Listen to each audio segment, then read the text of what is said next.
got a good group of guys coming in. We'll be about one deep, so we're going to have to work the rotation as we go with the camp, but it'll be a good one for us to get these young guys some reps, and looking forward to that. And once the vets get in, really, and you'll probably see him up here today, Turk will be starting off on PUP, and then we'll just make a decision with Pacheco as we go forward here. But those are really the only two that would be on a list as of right now. So other than that, we're ready to giddy up and go, and I'll throw it out to you guys. Andy, last year you started thinking very early about how Patrick was driving everything in terms of the leadership and sort of the fire of it all. What have you seen this offseason? And yeah, so really during OTAs you saw that.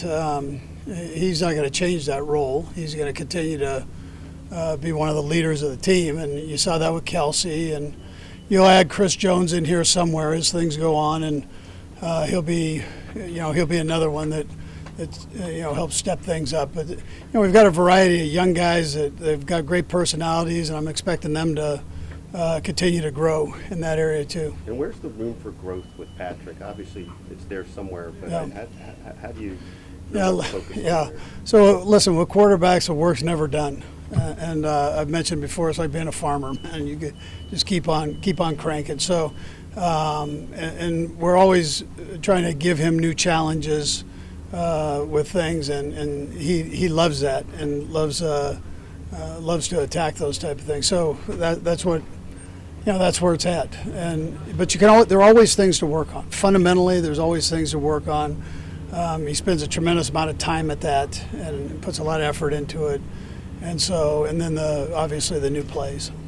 You mentioned Jones will be here on.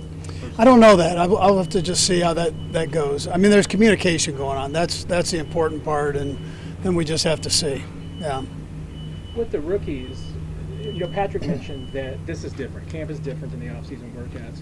Have they really, you felt like, gotten a taste yet of just not only what it's like to be in the NFL, but also to be joining a team that the expectations are this high? I think they'll feel that a little bit more now.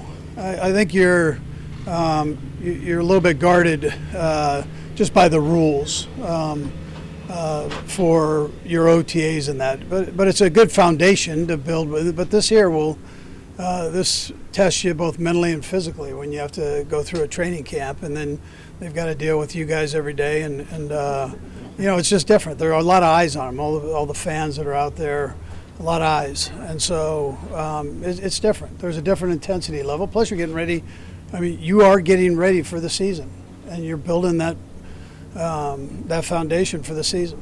And if you say that being a quarterback is like being a farmer, from your role, when do you actually start to think about training camp before you ever even show up? Yeah, so I take my work with me, and I spend a couple hours a day working on things on that time. I enjoy doing that. So, some people read novels. I look at plays. Where does the boy lie in when you may know something, Coach, that maybe nobody else in the organization knows how camp is going to go exactly, but you sort of stumbled upon something or something that sparked your interest? What's that feeling like when you know you're going to obviously eventually reveal that to everybody here?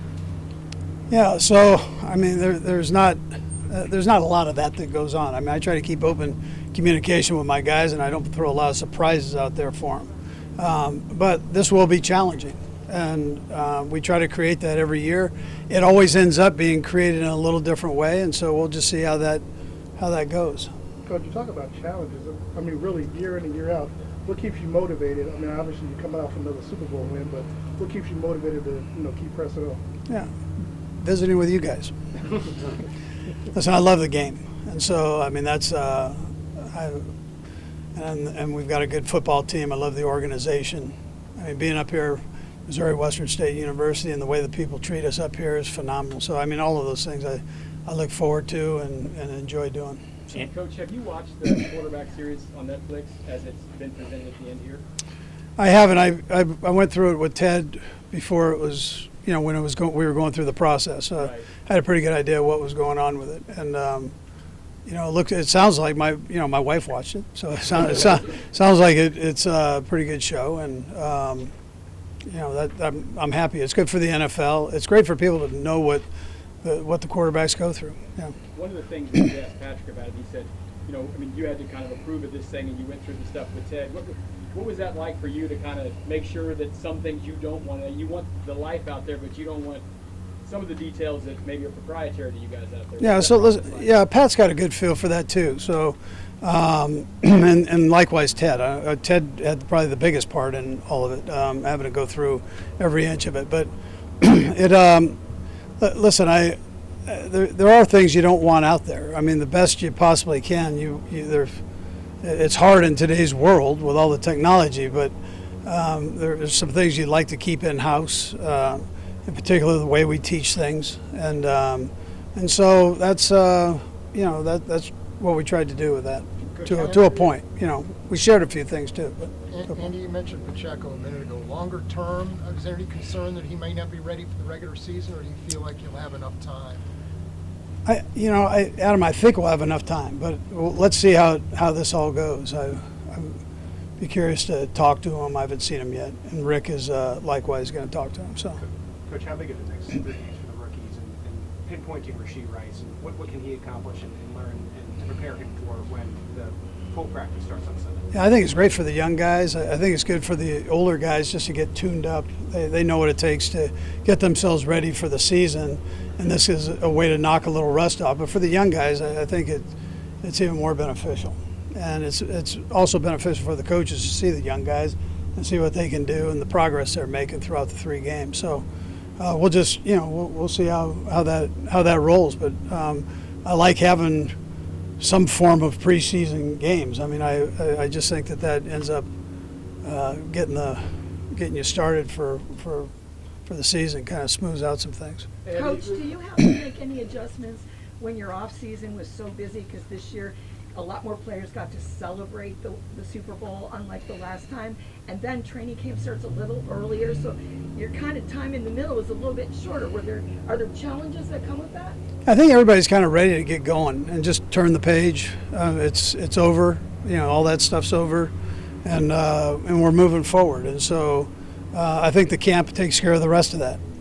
Couple more guys. Andy, with Patrick Mahomes, he was just saying how much they enjoyed and embraced the challenge of going back to back. What lessons did you learn maybe from the last time you guys won, then came back, got there, but didn't win the championship? What lessons are you learning that you can take into this season? Yeah, well, you've got to maintain your edge all the way through the season, and you don't take anything for granted.